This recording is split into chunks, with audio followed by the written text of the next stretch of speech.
स्वागत है आप सभी का आज की क्लास में। और जैसा कि नाम आप दिखाई पड़ रहा होगा, fall in love with economics. Economics के साथ प्यार में पड़ना और एक ऐसा टॉपिक जो बहुत कुछ आपकी इस यूपीएससी करियर में डिसाइड करता है। एक ऐसा सब्जेक्ट जो बहुत वेरिएबल है, एक ऐसा सब्जेक्ट जिसमें रुचि डेवलप करना यानी कि इंटरेस्ट डेवलप करना अपने आप में एक बहुत ही ज्यादा महत्वपूर्ण और एक बहुत ही ज्यादा इंपॉर्टेंट जो है वो एक टास्क होता है। दोस्तों, बहुत दिनों बाद आप लोगों से मेरी मुलाकात हो रही है और इस दौरान आप लोगों ने काफी कुछ गेन किया। हमारे इस मंच पर हम बहुत भाग्यशाली हैं कि जैब जाकिर आईपीएस, जो दो बार यूपीएससी क्वालिफाई कर चुके हैं 153 रैंक के साथ, उन्होंने एक पूरी कंप्रीहेंसिव बैच आपके साथ इंटरनल सिक्योरिटी का किया। साथ ही साथ उन्होंने केस स्टडी, प्रशासनिक अभियोग्यता, एडमिनिस्ट्रेटिव एप्टीट्यूड के साथ वो आपसे जुड़े और साथ ही साथ उन्होंने आंसर राइटिंग पर 3 दिन का वेबिनार लिया। आप कैसे जो है वो तैयार कर सकते हैं, अपने आप को कैसे जो है प्रेशर से बचा सकते हैं, इस पर उन्होंने एक कंप्रीहेंसिव वेबिनार लिया। तो काफी अच्छा समय उनके साथ आपका बीता और हम लोग वापस आते हैं और इस बार फिर से शुरू करते हैं अपनी इकोनॉमिक्स का सफर। तो उम्मीद करता हूं दोस्तों कि हम लोग अब आज जो हमारा टॉपिक है हम उसको जस्टिफाई करेंगे। Fall in love with economics यानी अर्थव्यवस्था के साथ, हम अर्थशास्त्र के साथ हम कैसे अपनी इस प्यार को जगाएं ताकि ये हमें यूपीएससी की तरफ लेकर जाए, लबासना की दुनिया हमारी बहुत आसान कर सके। तो सबसे पहले बताएं कि कैसे आप सभी लोग और क्या क्या आप लोगों ने किया, कैसी चल रही है आप लोगों की प्रिपरेशन। चलिए तो फिर हम लोग शुरू करते हैं आज का सफर और यहां से हम अपने बात को अगले चरण में लेकर जाते हैं।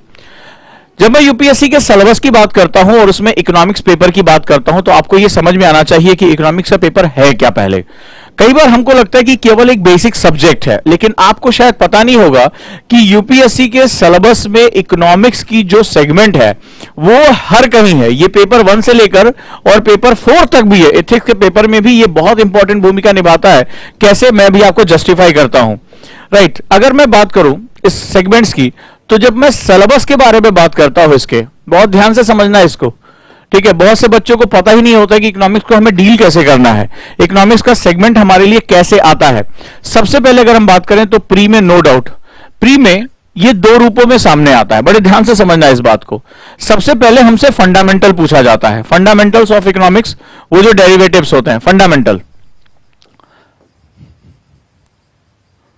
जब हम फंडामेंटल जाते हैं, साथ ही साथ क्या होता है कि 2011 से इकोनॉमिक्स में बहुत बड़े चेंजेस किए गए। उसमें सबसे बड़ा चेंज जो है वो यहां जो निकल कर आता है, वो चेंज निकल कर आता है अप्लाइड इकोनॉमिक्स, यानी वो अर्थव्यवस्था, वो अर्थशास्त्र के सिद्धांत जो सेगमेंट सबसे इंपॉर्टेंट तरीके से वो आपके जीवन को परिवर्तित कर सकता है। वो महिला जो आज लकड़ी पे खाना बना रही है, उसकी लाइफ में इकोनॉमिक्स से क्या चेंज आ सकता है।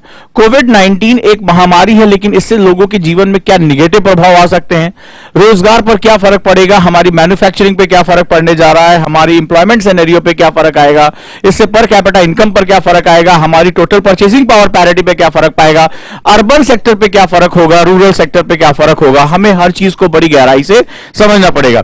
विशियस सर्किल ऑफ पॉवर्टी यानी गरीबी का दुष्चक्र कैसे शुरू हो सकता है, और दूसरा सबसे इंपॉर्टेंट सेगमेंट आएगा कि इस गरीबी के दुष्चक्र को तोड़ने के लिए हमें क्या क्या कोशिश करनी पड़ेगी। क्योंकि अंत में जो चीज आपकी लाइफ को सबसे इंपॉर्टेंट तरीके से अटैच करता है, सबसे इंपॉर्टेंट तरीके से आपको जोड़ता है, वो होता है आपकी लाइफ में आपकी पॉकेट में पैसा लेकर आना। उसी से आप ज्यादा से ज्यादा चीजों की मांग कर सकते हैं, अपने लिए वो चीजें खरीद सकते हैं, चाहे आपकी एजुकेशन हो, चाहे आपकी हेल्थ हो, चाहे आपके लिए कोई मूलभूत सुविधा यानी बेसिक एमिनिटीज हो। अगर आपको इन चीजों को पाना है तो आपके पास परचेजिंग पावर पैरिटी होनी चाहिए। अदरवाइज आप सोचते रहेंगे काश मेरे पास पैसे होते तो मैं ये क्लास कर सकता था, काश मेरे पास जो है पैसे होते तो मैं अपना इलाज करा सकता था।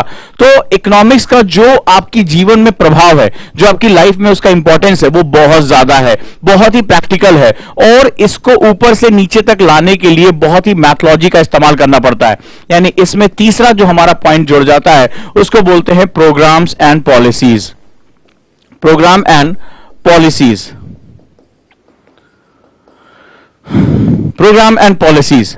अब इकोनॉमिक्स जो प्री के सिलेबस में होता है वो तीन बेसिक पार्ट्स में, एक फंडामेंटल ऑफ इकोनॉमिक्स क्या है, यानी कि अर्थव्यवस्था किन मूलभूत सिद्धांतों पर टिकी हुई है, दूसरा आपके जीवन में इसके क्या प्रभाव हो सकते हैं। अब जैसे कल मैंने एक आर्टिकल डाला था रेपो रेट का, बैंक रेट्स के बारे में, तो उसका एक आम इंसान के जीवन में क्या प्रभाव हो सकता है, यह बड़ा इंपॉर्टेंट है। तीसरा सबसे इंपॉर्टेंट सेगमेंट होता है वो होता है प्रोग्राम एंड पॉलिसीज, यानी कि आप के जीवन में सरकार क्या परिवर्तन लेकर आना चाहती है, समाज को उत्थान यानी निचले दर्जे पर जो लोग हैं, हाशिए पर हैं, सीमांत हैं, उनको कैसे जो है मुख्य धारा में लेकर आया जा सकता है। यह हमारे प्री का पार्ट होता है। इसी तरह जब हम मेंस में जाते हैं तो जीएस पेपर 3 में डायरेक्टली हमें यहां से सिलेबस में यह दिखाई पड़ता है। लेकिन सबसे मजेदार बात है कि इकोनॉमिक्स एक ऐसा सेगमेंट है जो हमारी ज्योग्राफी में भी अटैच है, जो हमारी पॉलिटी का भी हिस्सा है, जो हमारे एथिकल और अनएथिकल डिसीजन के लिए भी एक बहुत इंपॉर्टेंट सेगमेंट ये क्रिएट करता है।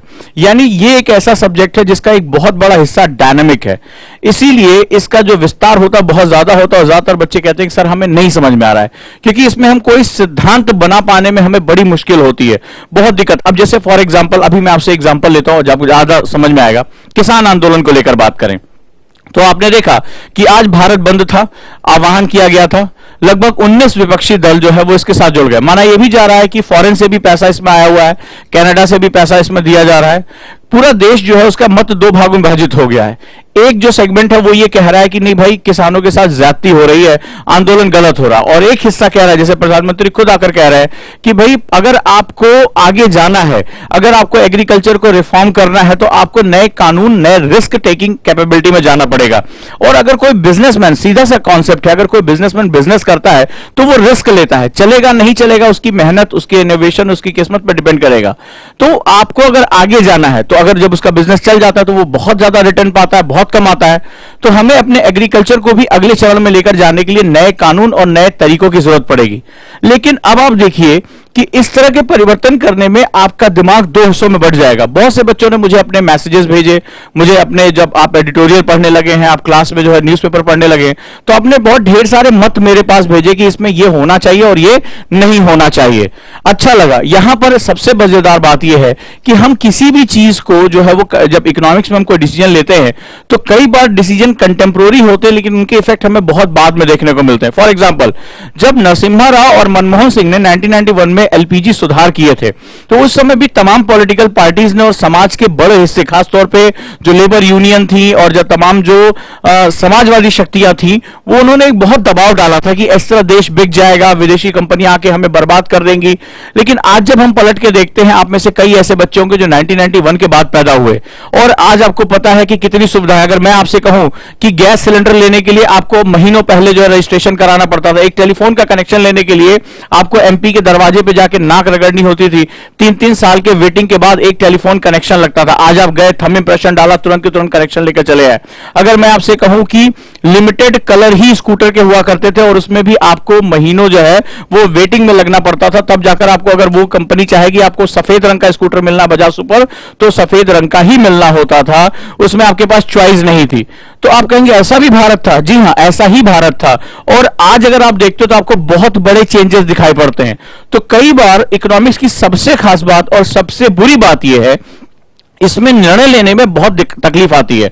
हमेशा मैं कहता हूं कि यह एक ऐसा सब्जेक्ट जिसमें ग्रे शेड्स बहुत ज्यादा है, राइट। यहां पर सही और गलत, अच्छा और बुरा चुनने के लिए नहीं होता। यहां कई बार चुनाव बुरे और बहुत बुरे के बीच में हो जाता है। मैं इसके बारे में पहले भी सिलेबस में बात कर चुका हूं, तो आज मैं एक ब्रीफ इंट्रोडक्शन लूंगा कि आपको अपना माइंडसेट एंड गोल पे लगाना पड़ता है कि अंत में मुझे क्या चीज लेकर आनी है। बहुत सी चीजें चल रही हैं, जैसे बांग्लादेश के साथ जो है डिस्प्यूट्स हमारे चल रहे हैं, पाकिस्तान के डिस्प्यूट चल रहे हैं, चाइना के साथ चल रहे हैं, और इन सब के पीछे यानी इनकी प्रॉब्लम की जड़ और इनका समाधान दोनों आज की डेट में इकोनॉमिक्स में छुपा हुआ है। मैं आईआर की बात कर रहा हूं, मैं जीएस पेपर 2 की बात कर रहा हूं, उसका भी जो कारण और समाधान दोनों के दोनों जो है वो जीएस पेपर जो है वो हमारे इसके इकोनॉमिक्स के साथ जुड़ा हुआ है। आज चाइना डायरेक्टली हम बातचीत कर, हम रस्साकसी कर रहे हैं, हम आज आंखें दिखा रहे हैं चाइना को, अगर तुमने ऐसा किया तो ये हो जाएगा। उसके पीछे सबसे बड़ा कारण ये नहीं कि हम बहुत बड़ी ताकतवर सैन्य शक्ति हो गए, 5 राफेल के दम पे आप जो है वो चाइना को नहीं हरा सकते। लेकिन आज हमें ये पता है कि आज हम चाइना के लिए बहुत बड़ी मार्केट है। आज चाइना को अपना बिजनेस लगातार कंटिन्यू बना के रखना है और उसमें भारत की एक बहुत महत्वपूर्ण भूमिका है। और यही कारण है कि आज अमेरिका भी भारत के साथ खड़ा है, क्योंकि उसको भी सबसे बड़ा मार्केट चाहिए। अगर आज भी आपने न्यूज़पेपर पढ़ा होगा तो उसमें एक बड़ी इंपॉर्टेंट चीज आई थी, और वो ये चीज थी कि आपने देखा कि आज की डेट में हथियारों की दौड़ में दो तब से टॉप 2 देश बैठे हुए हैं, एक अमेरिका और एक चाइना। दोनों सबसे ज्यादा हथियारों की मार्केट को पूरी दुनिया में जो है पकड़ना चाहते हैं। एक समय हथियारों की यानी कि जो वेपन मार्केट थी उसमें अमेरिका का बोलबाला था, और उसके बाद ब्रिटेन का नंबर था। ब्रिटेन धीरे धीरे जब ब्रेक्जिट के साथ वो अपने जो है वो जिसे कहते हैं झगड़ों में फंसता रहा, वैसे वैसे एक मौका आया और उसके बाद चीन ने अपना दबदबा बना लिया, मास स्केल प्रोडक्शन भी शुरू किया और सोफिस्टिकेटेड टेक्नोलॉजी भी उसने जो है सीख ली, खरीद ली, कुछ रशिया के साथ मिलकर, और कुछ उसने जो है वो सबसे बड़ा कॉपी कैट भी है और वो तेजी से टेक्नोलॉजी को अडॉप्ट कर लेता है। कुल मिलाकर अभी जो मुझे रिपोर्ट जब मैंने पढ़ा तो मेरी खुद की जो है वो आश्चर्यचकित रह गया कि इतने कम समय में चाइना ने वेपन मार्केट, जो सोफिस्टिकेटेड वेपन मार्केट है, उसमें उसने अपना दबदबा बना लिया। अब ये दोनों होड़ कर रहे हैं कि पूरे विश्व की जो वेपन मार्केट है उसमें कौन कब्जा करेगा। और इन दोनों के बीच जो रसल है, जो इनके पीछे जो हसल टसल चल रहा है, जो रस्साकसी चल रही है, उसके पीछे जो सबसे बड़ा कारण हो रहा है वो वेपन मार्केट पे पकड़ है। क्योंकि ये मार्केट कोई 1000 करोड़ नहीं, ये किसी भी राष्ट्रीय सुरक्षा यानी कि जो नेशनल सिक्योरिटी होती है उसका सबसे बड़ा कंसर्न होता है, और उसमें कंडीशन में देश कोई समझौता नहीं करता। ये खरबों खरबों डॉलर की मार्केट है, और जो इस मार्केट पे कब्जा करेगा वो बहुत लंबे समय तक पूरी दुनिया को अपने कंट्रोल में करके रखेगा। और चाइना की बड़ी महत्वाकांक्षा है कि वो विश्व बिरादरी में अब अमेरिका को सीधे सीधे टक्कर दे। वो रशिया को बहुत पहले रिप्लेस कर चुका है। लेकिन इस पूरी कहानी के पीछे जो ताकत है, जो उसका विटामिन है, जो उसका ग्लूकोज है, वो है इकोनॉमिक्स। बहुत लंबे समय तक उसने अपने फंडामेंटल पर काम किया, मोर देन 40 ईयर्स, 40 साल से ज्यादा चाइना ने अपने फंडामेंटल इकोनॉमिक्स पे काम किया, अपनी इकोनॉमी को नेक्स्ट लेवल पे लेकर गया, अपनी इकोनॉमी को इतना मजबूत कर लिया कि अब उसकी इकोनॉमी में फ्लक्चुएशन हमें देखने को नहीं मिल रहा है। और नतीजा क्या रहा कि उसने अपने लोगों को ताकतवर किया, इतना अपनी संस्थाओं को, इसने अपने इंस्टीट्यूशंस को इतना पावरफुल किया, अपनी एजुकेशन, हेल्थ, इंफ्रास्ट्रक्चर, इन सबको, कि आज पूरी दुनिया में चाइनीज दबदबे से कोई भी जो है वो अस्वीकार नहीं कर सकता। आज दुनिया की दूसरी सबसे बड़ी अर्थव्यवस्था वो बन चुका है। और नतीजा क्या हो रहा है कि नतीजा ये हो रहा है कि आज उसके पास एक बहुत बड़ा वैश्विक बाजार है। हम उसके जस्ट पड़ोसी हैं, लेकिन हम आज उससे इस दौर में बहुत पीछे रह गए। हम आज एक पॉलिसी को बनाने के लिए कि एग्रीकल्चर क्या पॉलिसी होनी चाहिए, हम महीनों से इस पर डिस्कशन कर रहे हैं, आंदोलन चल रहा है, हमारे यहां विरोध हो रहा है। आज हमारे यहां विरोध जो है वो कल्चर बन चुका है, यानी opposition is now a culture. हम हर परिवर्तन का विरोध करने की हमें आदत हो चुकी है। इसका सीधा सा मतलब है कि बहुत लंबे समय तक हम जिस यथा स्थिति में रहे, हम उससे में बदलना नहीं चाहते हैं। तो चाइना में ये प्रॉब्लम्स नहीं रही है। चाइना ने अपने इकोनॉमिक रिफॉर्म्स को, अपने मॉडल्स को बहुत तेजी से लागू किया। अगर मैं आपको सिर्फ ये कहूं कि उसने अपनी 25% डेमोग्राफी को उठाकर साउथ चाइना की तरफ, जो उसका इंडस्ट्रियल हब है, वहां पर शिफ्ट कर दिया। पूरे अर्थव्यवस्था में इतना बड़ा ट्रांसफॉर्मेशन किसी देश में नहीं, और कोई चू नहीं, कोई खबर नहीं, आपको बिल्कुल भी नहीं पता चला कि क्या हुआ। उसने अपनी डेमोग्राफी को शिफ्ट कर दिया, स्किल्ड और इंडस्ट्रियल लोग को एक साइड लेकर आया और अनस्किल्ड लोगों को एग्रीकल्चर की तरफ, वो जो है वो लॉ के क्षेत्रों की तरफ लेकर चला गया। ये होती है किसी भी राष्ट्र में इकोनॉमिक ताकत बनने की जो क्षमताएं होती हैं, वो अपने फंडामेंटल्स पे काम करता है। हमारे यहां फंडामेंटल्स पे इतना विरोधाभास है। हमारे यहां डेमोक्रेसी के नाम पर मोमोक्रेसी में कन्वर्ट होने की एक प्रक्रिया है, जहां पर हम किसी भी फंडामेंटल को सिर्फ विरोध करने के लिए विरोध करना शुरू कर देते हैं, और नतीजा होता है कि जो सुधार हमें होने चाहिए थे वो नहीं हुए। अगर यथा स्थिति ही ठीक थी तो भारत का किसान सबसे अमीर होना चाहिए था। भारत दुनिया का इकलौता ऐसा देश है जो अपने 53% जमीन पर खेती करता है।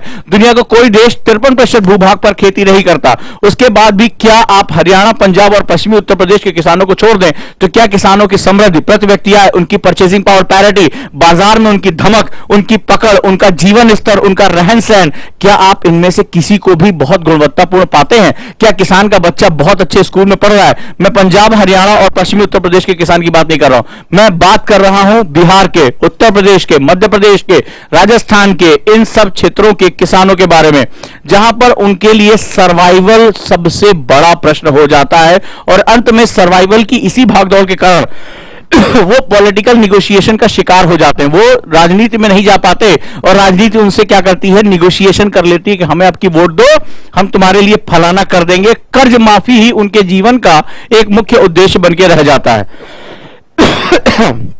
तो यहां पर जो सबसे महत्वपूर्ण बात है वो ये है, तो इकोनॉमिक्स को समझने के लिए आपको हमेशा इन चैलेंजेस को फेस करना पड़ता है। अगर आप एक ऑर्थोडॉक्स इकोनॉमिक्स को पढ़ेंगे, केवल परंपरागत कि चलो भाई फलाना बुक लेकर चले आते हैं और कुछ उसमें जो है माइक्रो इकोनॉमिक्स और मैक्रो इकोनॉमिक्स पढ़ लेंगे, तो आज का जो चैलेंज है, आज का जो एक इनपुट आ रहा है यूपीएससी की तरफ से, जो हीट आ रही है यूपीएससी की तरफ से, उसको आप फेस नहीं कर पाओगे, वो आपके हाथ से निकल जाएगा। और यहां पर सबसे बड़ी बात है, क्योंकि अर्थव्यवस्था को देखने का मतलब है मेरा चश्मा कैसा है। अगर मैं अभी काला चश्मा लगा लूं तो मुझे काला काला सा दिखाई पड़ने लगेगा, अंधेरा हो जाएगा, रोशनी कम हो जाएगी। हरा लगा लूं तो मुझे ग्रीनिश कलर दिखाई पड़ेगा, लाल लगा लूं तो रेडिश दिखाई पड़ेगा, ट्रांसपेरेंट तो साफ साफ दिखाई पड़ेगा।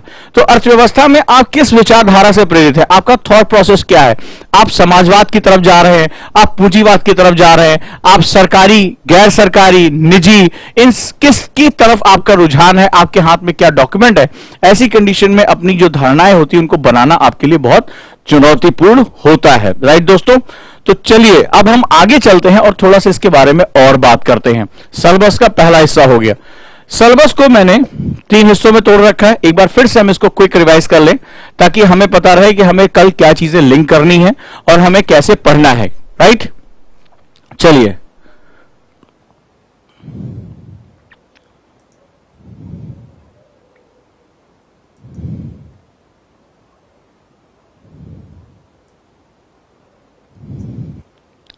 सबसे बड़ी खुशी है कि हमने अपनी यात्राओं में बहुत कुछ सीखा।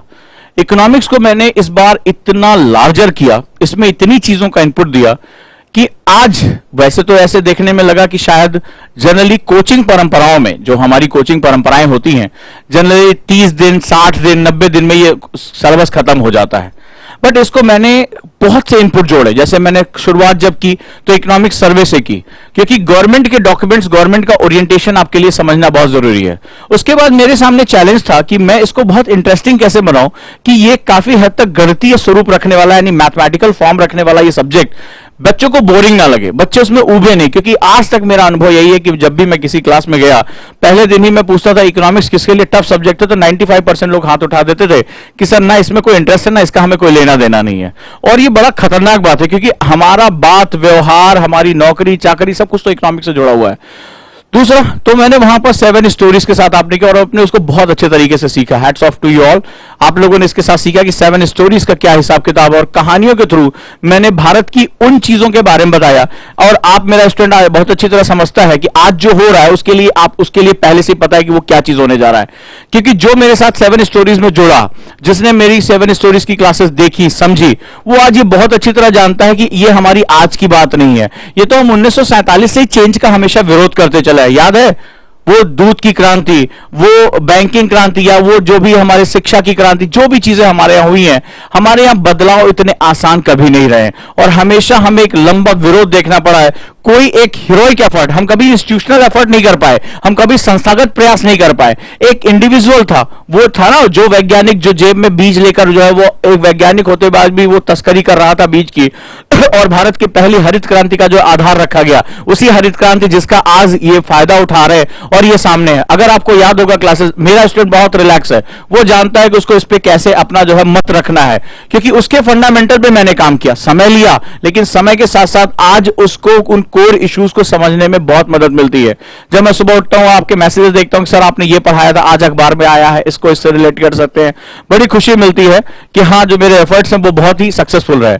और उसके बाद कंटेम्प्रोरी भारत जा कहां सकता है, ये सुधारों की हमें जरूरत क्यों है, ये सुधार हमें कितने पेनफुल रहेंगे, हमारे लिए टीईसी, ट्रांसफॉर्म, एनर्जाइज और क्लीन का मतलब क्या होता है, नया भारत, न्यू इंडिया, जिसमें हम कहते हैं ना नया भारत सपना देखेगा, नया भारत जो अपने डेमोग्राफी का यूटिलाइज करेगा, वो टीईसी क्या है, ट्रांसफॉर्म, एनर्जाइज एंड क्लीन। आप अभी बिगिनर हैं, लेकिन आप इतने गूढ़ बातों को समझने के योग्य हो चुके हैं। आप किसी चलते फिरते अपने सीनियर से पूछना कि भैया 4-5 साल से तैयारी कर रहे हो, टीईसी का मतलब बता दो, न्यू इंडिया का टीईसी क्या रिलेशनशिप है। मैं दावे के साथ कह सकता हूं, जिस स्टूडेंट ने भी मेरी क्लास की है वो बहुत ही कॉन्फिडेंस के साथ इसके बारे में बता सकता है। What is the meaning of TEC, why it is a requirement, इसकी रिक्वायरमेंट क्या है और नए भारत के लिए इसका अटैचमेंट क्या हो सकता है। What in by new India, how ये रिफॉर्मेशन हमारे लिए क्यों इंपॉर्टेंट है। इंडिया, न्यू इंडिया इवॉल्व करेगा या रिवॉल्व करेगा, ऐसे टिपिकल क्वेश्चन का जवाब भी आप दे पाने में सक्षम है। और उसके बाद चौथे चरण पे,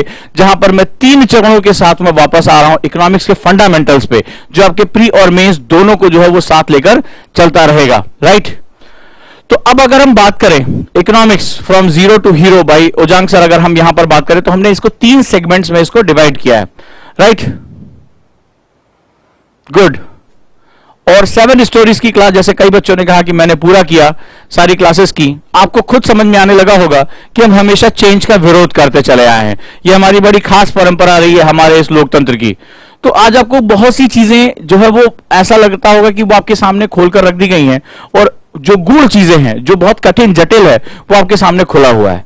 तो एक बार सिलेबस पे क्विक नजर रख लें। जब हम फंडामेंटल की तरफ जाते हैं तो हमारे जो कॉन्सेप्टर बच्चे और फाउंडेशन के वो दोनों जो है वो लेवल 1 और लेवल 2 कंप्लीट करेंगे, जिसमें मैंने बहुत ही ढंग से, हमेशा जो यूपीएससी है वो इश्यूज पे बात करता है, कम से कम मेंस में तो इश्यू से ही शुरुआत होती है, लेकिन इश्यूज को डायरेक्टली समझ पाना अपने आप में बहुत मुश्किल काम होता है। कई बच्चों को तो यही नहीं पता होता है इश्यूज कहते किसको हैं, इवेंट और इश्यू में क्या अंतर होता है, यह समझना हमारे लिए एक बहुत मुश्किल काम है, राइट। चलिए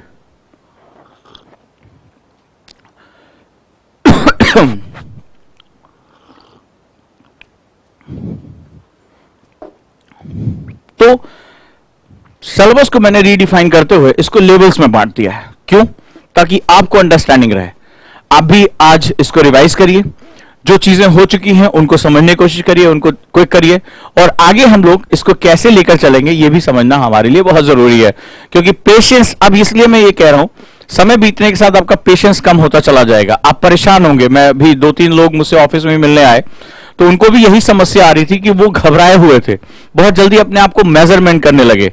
और मैंने पहले भी कहा था यूपीएससी में पेशेंस बहुत इंपॉर्टेंट एक जो है वो बात होती है।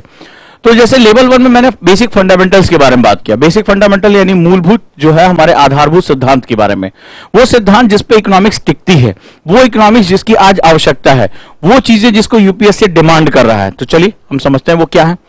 तो डेवलपमेंट ऑफ इकोनॉमिक्स, कि कैसे इकोनॉमिक्स का विकास हुआ। तो मैंने आपको बताया कि इकोनॉमिक्स इकोनॉमियोस वर्ड से निकलकर आया, यानी house hold management. Management economics का बेसिक पर्पस होता है आपकी ज्यादा से ज्यादा इच्छाओं को मांग में परिवर्तित करना, यानी convert your most of the wishes into demand. मुझे डिमांड करनी है, मुझे जो है वो मुझे चाहिए, अरे मेरे पास अच्छी किताब होती, अरे मेरे पास अच्छा एजुकेशन होता, मेरे पास हेल्थ होती, यार वो चीज मुझे मकान मिल जाता। लेकिन उस चीज को पाने के लिए, हासिल करने के लिए आपके पास क्या होनी चाहिए? आपकी जेब में पैसा होना चाहिए। और उस पैसे को पाने के लिए आपकी इकोनॉमी एक बहुत बड़ा एक सर्किल फॉर्म करती है। वो सर्किल जिसमें इनकम, मार्केट यानी expenditure, saving, investment, productivity and employment, ये सब आपस में रिलेट होते हैं। जिन लोगों ने क्लास की उनको बहुत अच्छी तरह पता होगा, इसको हम लोग जो है वो सर्किल ऑफ प्रॉस्पेरिटी के नाम से जानते हैं। और वहां पर आपको एक एक चीज के बारे में क्लैरिटी हो चुकी है कि कैसे ये इकोनॉमिक डेवलपमेंट होता है। साथ ही साथ मैंने बताया कि इकोनॉमिक्स ने अपना चेहरा बहुत ज्यादा बदला है। यहां मैंने शुरुआत की थी 18वीं सेंचुरी से पहले की, जहां पर वो धन के विज्ञान यानी कि साइंस ऑफ वेल्थ से शुरू होकर प्रेजेंट टाइम में वो सस्टेनेबल डेवलपमेंट तक आता है। और आपको मैंने बताया था सस्टेनेबल डेवलपमेंट क्या होता है, जो हमें किताबों में बताया जाता है उससे कहीं अधिक आगे जाकर बोरोवर कॉन्सेप्ट के बारे में मैंने आपको बताया, राइट। चलिए, इसका अगला पार्ट है concept of national income. National income कैसे कैलकुलेट करते हैं, concept of poverty and unemployment यानी कि बेरोजगारी का सिद्धांत, गरीबी का सिद्धांत, मानव विकास ह्यूमन डेवलपमेंट, क्योंकि इकोनॉमिक्स काम किसके लिए कर रही है, ठीक है। इकोनॉमिक्स काम करती है वर्तमान समय में लोक कल्याण कार्य के लिए, यानी कि वेलफेयर डेवलपमेंट के लिए। आप जो है वो एक वेलफेयर स्टेट बनाना चाहते हैं, सिर्फ कुछ लोगों के हाथ में पैसा हो कभी भी इकोनॉमिक्स सर्वाइव नहीं कर सकती है। और इंडिया तो वैसे भी एक पैराडॉक्सियल जो है कंट्री है, बहुत ही विरोधाभास है यहां पे। इसके बाद पब्लिक फाइनेंस, ठीक है, यानी कि लोक वित्त हमारे पास क्या है, सरकार कैसे उस धन को कमाती है और कैसे उस धन को खर्च करती है, कहां से पैसा आता है और कहां पर पैसा जा रहा है। नेक्स्ट वन मनी मार्केट, यानी कि जो है आपका जो मुद्रा यानी बैंकों में जो पैसा मूवमेंट कर रहा है वो किस रूप में है, मनी मार्केट कैसे काम कर रहा है, कैपिटल मार्केट पूंजी बाजार। Next one inflation and deflation यानी कि दैट इज महंगाई और अवस्थिति की स्थिति, एंड एक्सटर्नल सेक्टर यानी कि बाह्य क्षेत्र, विदेश व्यापार हम कैसे करते हैं। ये वो कुछ फंडामेंटल 5 to 6 पॉइंट्स हैं जो बेसिकली इस बात को डील करते हैं कि इनकी जानकारी से आपको इकोनॉमिक्स के पूरे कैरेक्टर को समझने में बहुत आसानी होगी, पूरा कैरेक्टर आपकी नजर में आ जाएगा। नेक्स्ट जो हमारे लिए बहुत इंपॉर्टेंट है उसको मैंने सेकेंड लेवल पे, अब डायरेक्टली मैं आपको लेवल 2 में नहीं लेकर गया। ज्यादातर क्या होता है कि कई टीचर्स आपको ढेर सारी चीजें एक साथ मर्ज करके पढ़ा देते हैं। हमारे विकास का क्रम होता है, ऐसा नहीं हुआ कि हम बूढ़े पैदा हुए फिर हम बच्चे हो गए फिर हम एक दिन जवान हुए, नहीं, हमारे डेवलपमेंट का एक क्रम होता है। ऐसा भी नहीं होता है कि जिस दिन आए और आपने जो है लूडो खेला 6 आ गया तो 6 क्लास में एडमिशन, 1 आया तो पहली क्लास में एडमिशन। हम धीरे धीरे अपने आप को ग्रो करते चले जाते हैं, नर्सरी, KG, उसके बाद धीरे धीरे फर्स्ट क्लास, फिर हाई स्कूल, 12th क्लास, इस तरह पढ़ाई करते हैं। हमारे सीखने का भी एक क्रम होता है, बहुत जरूरी है। अब यहां पर जो मैंने लेवल 2 में रखा है वो आपको मैंने डेवलपमेंटल इकोनॉमिक्स यानी विकासवादी अर्थव्यवस्था के बारे में बात की है, और यहां पर मैंने बताया इश्यूज क्या है हमारे सामने, मुद्दे वो जहां पर अब प्रॉब्लम आएगी। जैसे अभी क्या चल रहा है, एग्रीकल्चर एक इश्यू है कि किसानों के लिए ये चीजें होनी चाहिए या नहीं होनी चाहिए, MSP का मुद्दा, ये क्या है, ये इश्यूज हैं। इनका सॉल्यूशन पाना अपने आप में बहुत चैलेंजिंग वर्क होता है, बहुत ही कठिन काम होता है। So next one is issue related to the taxation and black money, पहला जो हमारा टॉपिक है, यानी कि करों और काले धन से संबंधित अर्थव्यवस्था, उनसे संबंधित मुद्दे। इसी से एक रिलेटेड टॉपिक है poverty, inclusion, employment, sustainable development, यानी गरीबी, बेरोजगारी, धारणीय विकास, इन सभी से संबंधित मुद्दे। Issue related to the banking, NPA and RBI। अब बैंकिंग मैंने आपको पहले भी पढ़ाया, लेकिन वहां बेसिक फंडामेंटल आपको पता चला। इससे संबंधित मुद्दा क्या है, क्या भारत में बैंकों का निजीकरण कर दिया जाना चाहिए, जो प्राइवेट घराने हैं, ठीक है, उनको बैंकिंग फैसिलिटी दी जानी चाहिए। आपने देखा कौशिक बसु जैसे जाने माने अर्थशास्त्रियों ने इसका विरोध किया है, ठीक है। क्या हमारे बैंक भारत के पर्याप्त मात्रा में सक्षम है, चीन अपने बैंकों से पैसा लेकर बड़ी बड़ी परियोजनाएं कर सकता है और भारत में परियोजनाओं की बहुत बड़ी कमी होती है। हमने FDI में जबरदस्त रैंकिंग में सुधार किया है, आज हमारे पास फॉरेन डायरेक्ट इन्वेस्टमेंट की बड़ी मात्रा आ रही है। साथ ही साथ भारत जो है वो मल्टी मॉडल इंफ्रास्ट्रक्चर प्रोजेक्ट, जो मैंने पहले भी पढ़ाया था, मल्टी मॉडल इंफ्रास्ट्रक्चर प्रोजेक्ट, जो कि भारत की बहुत पहले नीड थी, आज से 20-25 साल पहले हो जाना चाहिए था, उस पर हम काम करने जा रहे हैं। तो कुल मिलाकर सवाल यह है कि इश्यूज क्या है हमारे सामने, हमारी मेन प्रॉब्लम कहां है, वो हमें समझना पड़ेगा। Issue related to the inflation and monetary policy, महंगाई और मौद्रिक नीति से संबंधित मुद्दे, जिन्होंने नहीं लिखा उसको समझ लें, लिख लें। Issue related to the planning and economic reforms, Bharat में आयोजना और आर्थिक सुधार, जिसके बारे में अभी माहौल जो चल रहा है, सबसे अच्छा टाइम है पढ़ने का ये। इकोनॉमिक रिफॉर्म से संबंधित मुद्दे,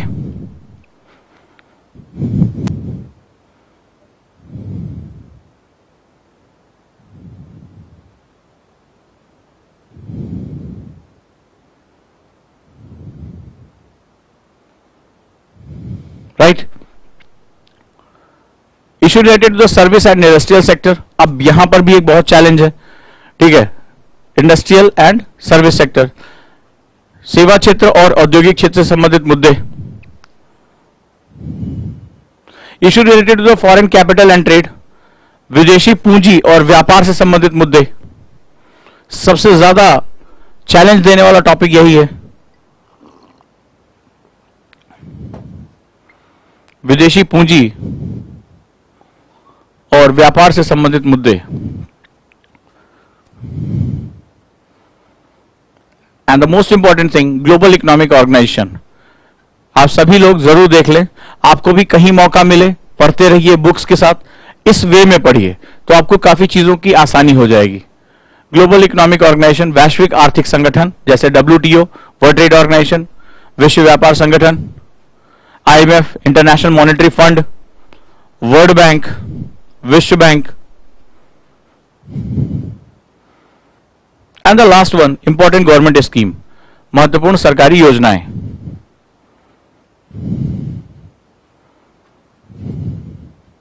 and there is a third point. तो कॉन्सेप्टर का सफर यही खत्म हो जाएगा, and we will start the third one, that is mains level, which is very important mains के लिए। अब मेंस के लिए इकोनॉमिक्स को बहुत एब्स्ट्रैक्ट किया गया है, ठीक है, बहुत एब्स्ट्रैक्ट किया गया है और ये सबसे वेरिएबल पार्ट है, बहुत वेरिएबल पार्ट है। इसमें सबसे बड़ी प्रॉब्लम ये आती है कि इसमें हमको पढ़ने के लिए कोई डायरेक्टली मटेरियल नहीं है। आधा पार्ट आपको government schemes, government documents, Kurukshetra योजना से आपको कवर करना पड़ेगा।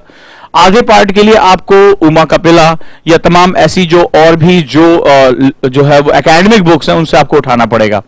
सो सबसे पहला आता है Indian economy and issue related to the planning, जिसमें हमने पहले भी उसको कवर किया। मोबिलाइजेशन ऑफ रिसोर्सेस अपने आप में सबसे कॉम्प्लेक्स टॉपिक है, ठीक है, संसाधनों की गतिकी, mobilisation of resources. Development and employment, यानी विकास और रोजगार कैसे आपस में जुड़े हुए हैं, विकास की परिभाषा क्या होती है। गवर्नमेंट बजटिंग, सरकार बजट कैसे बनाती है, ठीक है, सरकार बजट कैसे बनाती है। Next one, major cropping patterns. अब ये ज्योग्राफी का पार्ट है जो कि इकोनॉमिक्स में जाकर जुड़ा हुआ है। अब देखिए इकोनॉमिक्स यहां अपना चेहरा कितना बदलती है, कितने लार्जर सेक्शन में एंटर करेगी। आपको कुछ भी नहीं छोड़ना, आपको सोसाइटी पढ़ना है, ज्योग्राफी पढ़ना है, इकोनॉमिक्स भी उसके साथ एक पार्ट में, पॉलिटी का पार्ट इसके साथ जुड़ा हुआ है। आपको कई चीजों को इसके साथ लिंक करना पड़ेगा, इसीलिए बहुत चैलेंजिंग पार्ट हो जाता है ये, ठीक है। चलिए, मेजर क्रॉपिंग पैटर्न, प्रमुख शस्य प्रारूप, different type of irrigation and irrigation system. आप इकोनॉमिक्स में सिंचाई पढ़ने जा रहे हैं, ज्योग्राफी का पार्ट आप इकोनॉमिक्स में पढ़ने जा रहे हैं। सोच के देखिए क्या रीजन है उसका, क्योंकि फॉर एग्जांपल मैं आपसे बताता हूं कि क्यों ये बहुत महत्वपूर्ण है। अब जैसे हमारे एक स्टूडेंट है हरनीत ने क्वेश्चन पूछा है, ठीक है, क्वेश्चन पूछा है कि we completed poverty and unemployment and then how much rural development is needed. ये क्वेश्चन ही अपने आप में बहुत वियर्ड है, ये बताता है कि आप अभी थोड़ा सा गैप में हो। कहते हैं कि how much rural development is needed, कि ग्रामीण विकास की कितनी आवश्यकता है। इनका जो प्रश्न है शायद हो सकता है कुछ और कहना चाहते हैं। तुम्हें क्या लगता है कि क्या तुम्हारा ग्रामीण भारत विकसित हो चुका है? तुम्हें ग्रामीण विकास के लिए कोई पैमाना, कोई रूल आप कर सकते हो? क्या तुम ये कह सकते हो कि शहर वाला बंदा जो है कार से चलेगा, शहर वाले बंदे का जो बच्चा है वो कॉन्वेंट स्कूल में पढ़ेगा या पब्लिक स्कूल में पढ़ेगा, और चूंकि वो गांव का है इसीलिए वो सरकारी प्राथमिक इस विद्यालय में ही पढ़ेगा। सरकारी होना गलत नहीं है, लेकिन जहां पर लैक ऑफ एमिनिटीज हैं, जहां पर शौचालय नहीं है, जहां पर तमाम तरह की दिक्कतें हैं, स्मार्ट क्लासरूम है। बोले भाई स्मार्ट क्लासरूम तो केवल शहर के बच्चों के लिए है। क्या आप मेरी बात का समर्थन करेंगे? मुझे आप बताइए, आप क्या मुझे समर्थन करेंगे अगर मैंने कहा कि ग्रामीण और शहरी का अंतर इसलिए कि मैं दोनों की एमिनिटीज में डिफरेंशिएट कर देता हूं। शहर का आदमी अच्छे हॉस्पिटल में जाएगा जहां उसको हर तरह की 24 घंटे सुविधा होगी, गांव का आदमी भगवान भरोसे या झाड़ फूंक पे डिपेंड रहेगा। आप क्या ऐसे भारत की तस्वीर में मेरी इस परिभाषा से एग्री करेंगे? हां या ना मुझे बताइए। नो? क्यों? क्यों? Because I defined in terms of, अगर मैं थोड़ी देर के लिए मैंने कहा हाउ मच नीडेड, तो इसका सीधा सा मतलब मैंने कहा इतना मिल जाए तुम्हारे लिए बहुत है। बट आपने कहा कि कैसे सर? एक जीवन का ग्रामीण और शहरी के आधार पर क्या मूल्यांकन आप कर सकते हैं? क्या किसी लाइफ में उसकी एमिनिटीज को शहरी और ग्रामीण के दम पर उसका मूल्यांकन किया जा सकता है? क्यों शहरी हर एमिनिटीज ग्रामीण क्षेत्र में नहीं आ सकती? और ये मैं नहीं कह रहा हूं, ये हमारे स्वर्गीय राष्ट्रपति स्वर्गीय एपीजे अब्दुल कलाम साहब कहते हैं, वो व्यक्ति जिसने इसको वैज्ञानिक अवधारणा दी थी। और पूरा का concept provision of urban amenities, पूरा PURA,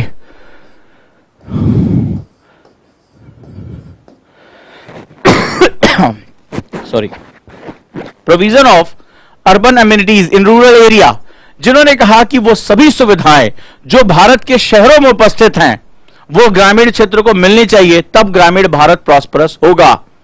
और अगर आप ये नहीं कर पाते हो, so you will create a great disaster. Name is rural urban divide, यानी ग्रामीण शहरी विभाजन। और जब किसी देश में विभाजन की रेखाएं राजनीतिक रूप से ना होकर, ध्यान से सुनना क्या कहने जा रहा हूं, कि जब किसी देश में विभाजन की रेखाएं राजनीतिक रूप से ना होकर आर्थिक रूप से और सामाजिक रूप से होती हैं, तो वो ज्यादा जटिल होती हैं, ज्यादा खतरनाक होती हैं, ज्यादा विभाजनकारी होती हैं और राष्ट्र को बुरी तरह से आहत करती हैं। ध्यान से, क्या मैंने कहा? जब विभाजन की रेखाएं पॉलिटिकल, राजनीतिक ना होकर आर्थिक और सामाजिक होती हैं, इकोनॉमिक एंड सोशल होती, लिख लेना ये बात, बहुत इंपॉर्टेंट है तुम्हारे लिए, तो वो राष्ट्र की प्रगति के लिए ज्यादा विध्वंसक, ज्यादा भयानक होती हैं, उनको मिटा पाना बहुत मुश्किल होता है। एक राजनीतिक बाउंड्री हमारे पास पाकिस्तान के साथ है, हम कई युद्ध लड़ चुके हैं, जान माल की हानि हो चुकी है, हमारे सैनिकों का नुकसान हो चुका है,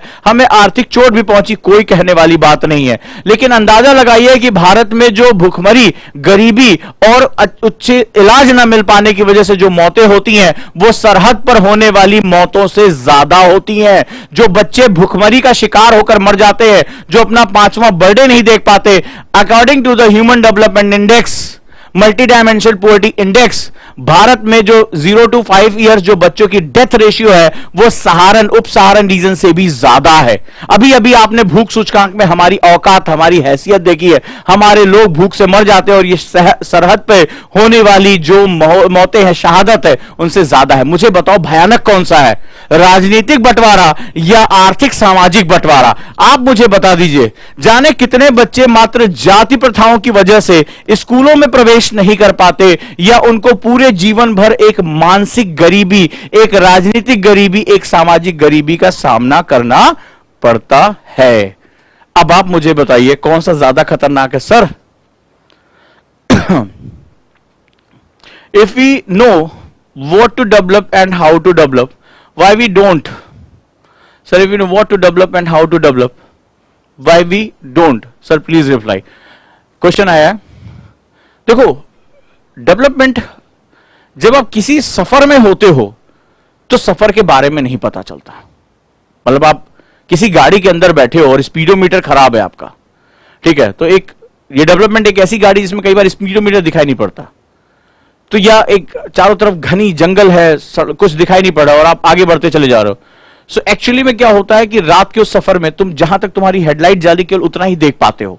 समझना, मैं जो आपको एग्जांपल दे रहा हूं कि हम इकोनॉमिक प्रोसेस को, इकोनॉमिक डेवलपमेंट को क्यों नहीं जल्दी समझ पाते हैं। तो आप क्या होता है, घने जंगल से जा रहे हो, चारों तरफ जंगल ही जंगल है, अंधेरा ही अंधेरा है, और आप जहां तक आपका स्पॉटलाइट पड़ रही है, जहां पे हेडलाइट पड़ रही है, केवल उतना ही पार्ट देख पाते हो।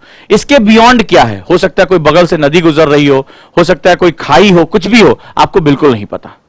आप केवल उतना देख पाते हो जितना उस रात में दिखाई पड़ता है।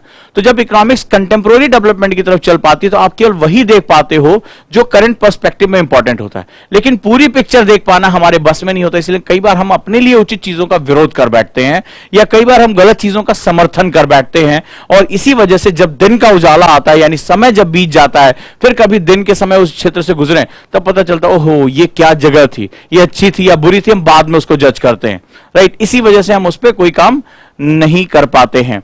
विकास का पैमाना, ये मैं जब क्लास में आऊंगा तब बताऊंगा। विकास के लिए एक बहुत जाने माने इकोनॉमिस्ट थे, उन्होंने 3 प्रश्न पूछे थे, ठीक है। उन 3 प्रश्नों के आधार पर तय होता है कि डेवलपमेंट हुआ है या नहीं हुआ है। उसके बारे में जब डेवलपमेंट का टॉपिक आएगा तो हम बात करेंगे, राइट। डन। तो ये हमारे सिलेबस के पार्ट रहे। अब अगर आपका कोई क्वेश्चन है फिर से पूछ सकते हैं।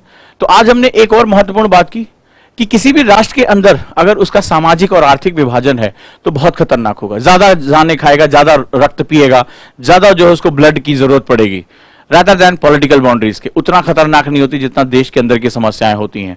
और आप यही देखिए, आप खुद भी आप देखिए, पाकिस्तान पूरे टाइम अपनी पूरी आवाम को, मैं एग्जांपल देता हूं, पूरी अपनी जनता को, पूरी अपनी पॉपुलेशन को भारत विरोधी करता रहा। और इस दौरान दोनों लगभग एक ही साथ आजाद हुए। एक आजाद क्या, वो हमसे अलग हुआ। हम आजाद कौन सा, हम तो एक बहुत पुराने मुल्क हैं। तो अब ऐसी कंडीशन में वो हमसे अलग हुआ, एक ग्रोथ उसके पास थी, वो हमसे ज्यादा जमीन लेकर चला गया, ठीक है। उसके पास 25% ऑफ द लैंड आ गई थी और 18% पॉपुलेशन ही केवल शिफ्ट हुई थी। मैं आपको इसके बारे में बता चुका हूं। तो उसके पास प्रॉस्पेरिटी थी, सब कुछ था, ठीक है। और इतना कुछ होने के बावजूद आज आप देखिए कि अगर उसने अपने अंदर पे ध्यान नहीं दिया, आज पूरा पाकिस्तान अपने ही जाल में फंसता चला जा रहा है। और वो उसने लगभग पूरा देश ही बेचना शुरू कर दिया चाइना को। हो सकता है बेच भी डाले कुछ दिन के अंदर, या बिक भी चुका हो, हमें नहीं पता चल रहा है। और वहां पर टर्मोइल बहुत ज्यादा, वहां के जितने भी सियासत वाले लोग थे जो भी गद्दी पे बैठे, उन्होंने केवल देखो भारत भारत भारत का जो है डर दिखाया, और अंदर सारा जो है लूट माट करके अपना लंदन में जाकर बैठे। कोई इलाज भी कराना होता तो लंदन में कराते हैं, और जनता जो है वो बेकारी का शिकार रही। तो हमेशा ध्यान रखना कि ये जो आपकी इकोनॉमिक एंड जो सोशल बाउंड्रीज हैं वो नहीं बननी चाहिए, नहीं तो देश ज्यादा खतरनाक हिस्सों में चला जाएगा। क्लियर है कि जब हम आजाद भी हुए थे तो हमारे बहुत से ऐसे नेता थे, बहुत दिग्गज थे, बहुत विद्वान थे, लेकिन वो बहुत आदर्शवादी हो गए थे। और इकोनॉमिक्स में, पॉलिटी में बहुत ज्यादा आदर्शवाद चलता नहीं है, आपको प्रैक्टिकल सिचुएशन को समझना पड़ेगा। और सबसे बेस्ट एग्जांपल चाइना है। तुम्हारे जेएनयू में जितने भी थॉट्स आ रहे हैं मार्क्सिज्म के, अब मार्क्सिज्म का गढ़ माना जाता है, वो चाइना से तो तुम ले रहे हो, लेकिन चाइना ने पॉलिटी में जो है वो साम्यवाद रखा और इकोनॉमिक्स में उसने पूंजीवाद को भी, अमेरिका को दांतों तले पसीने दबा दिए। कैसे हुआ ये? ठीक है, चाइना कैसे आज दुनिया की जायंट कंपनीज चाइना में कैसे हैं? ये तो पूंजीवादी देशों में होती है ना, बड़ी बड़ी जायंट कंपनी। आज तुम्हारे यहां कंपनीज की किसानों को हड़प लेंगी, फलाना कर लेंगी, ढकाना कर लेंगी, आप इतनी बड़ी बड़ी बातें करते हो। और आप देखो कि दुनिया की सबसे जायंट अलीबाबा हो गया, टैलेंट हो गया, टेनेंट हो गया, दुनिया की बड़ी से बड़ी, चाहे मोबाइल कंपनी हो, सॉफ्टवेयर कंपनी हो, ऐप कंपनी हो, सब कुछ चाइना में क्यों बैठी हुई है? उन्होंने तो किसी को नहीं हड़पा। और कैसे वो जो है वो देश अपने दो अलग अलग विरोधाभासों को लेकर चल सकता है? तो कई बार हम बहुत ज्यादा जब आदर्शवादी हो जाते हैं तो हम चीजों को भूल जाते हैं कि एक्चुअली में क्या है। अरे यार, जब तुम्हारे पेट में आग लगी होती है ना, तो कोई लोकतंत्र या फलाना तंत्र नहीं समझ में आता है। पेट की जरूरतों को पूरा होना चाहिए और उसके लिए आपके पास वो इनपुट्स आने चाहिए। बदलाव के साथ अगर बदलोगे तो रह जाओगे, नहीं तो नोकिया हो जाओगे। याद रखना, समझ गए होगे मैं क्या कहने की कोशिश कर रहा हूं।